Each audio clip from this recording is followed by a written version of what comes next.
Perbincangan mengenai pencampuran etanol dalam BBM di Indonesia kembali mencuat dengan adanya pro dan kontra. Sejumlah penyedia BBM swasta yaitu Vivo dan BP menolak untuk memberi base fuel dari Pertamina setelah diketahui adanya kandungan etanol sebesar 3,5% di dalamnya. Di sisi lain, Shell mengambil posisi menunggu, menyatakan masih membahas dan menegosiasikan masalah ini sebelum membuat keputusan.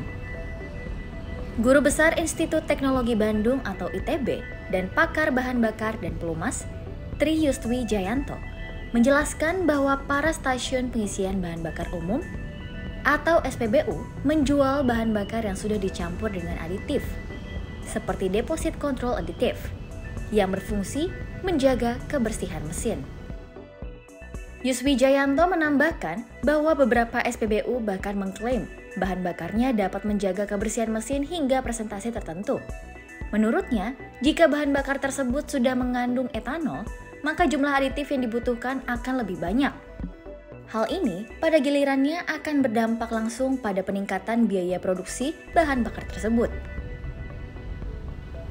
Yuswi menjelaskan bahwa jika harga jual BBM tidak dinaikkan setelah penambahan aditif akibat kandungan etanol, hal ini dapat menggerus margin keuntungan penyedia BBM swasta. Namun, ia berpandangan bahwa sikap keberatan yang ditunjukkan oleh badan usaha penyedia BBM swasta tersebut hanyalah strategi untuk meminta penambahan kuota impor base fuel. Oke, Vivo coba mau beli juga itu. Hampir beli Pak, tapi ya ada beberapa hal teknis ya seperti speknya yang belum disepakati sehingga akhirnya dibatalkan. Baiklah, dilanjutkan BP AKR. Sebagai tindak lanjut ya, tanggal 22 September sebenarnya kami itu sudah mulai bicara dengan tim Patraniaga sebagai tindak lanjut. Karena memang komitmen kami di sini kan adalah menghadirkan bahan bakar untuk masyarakat. Jadi kami segera menindaklanjuti itu, terus kami juga sudah memberikan demand yang akan dibutuhkan sampai akhir tahun dan juga apa saja kriteria yang kami masukkan sebagai bagian dari spesifikasi waktu itu.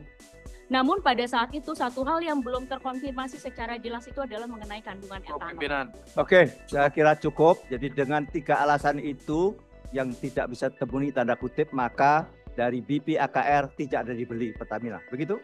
Oke. Betul, Pak. Pemerintah sebelumnya telah menawarkan kuota impor tambahan. Syaratnya, penyedia BBM swasta tersebut tidak hanya beroperasi di kota-kota besar di Jawa, tetapi juga perlu menjual di luar Jawa untuk membantu pemerataan distribusi, di mana kebutuhan bahan bakar masih tinggi dan antrean di SPBU sering mengular. Yuswi menutup dengan menyatakan bahwa meskipun base fuel mengandung etanol, kinerja bahan bakar tetap dapat ditingkatkan hanya dengan memperbaiki komposisi aditif. Ia mengakui bahwa pencampuran 3,5% etanol akan menyebabkan konsumsi bahan bakar sedikit lebih boros, karena nilai kalor etanol hanya sekitar 67% dari nilai kalor bensin. Oleh karena itu, Yuswi menyimpulkan bahwa masalah kandungan etanol pada BBM sebenarnya bukanlah kendala yang tidak dapat diatasi. Selama penambahan aditif dilakukan dengan takaran yang tepat, dampak negatif etanol baik terhadap kinerja mesin maupun konsumsi bahan bakar dapat diminimalisir. Terima kasih sudah menonton. Ikuti terus berita otomotif kompas.com. Dan jangan lupa like, komen, share, dan subscribe untuk mendapatkan notifikasi terbaru dari video kami selanjutnya.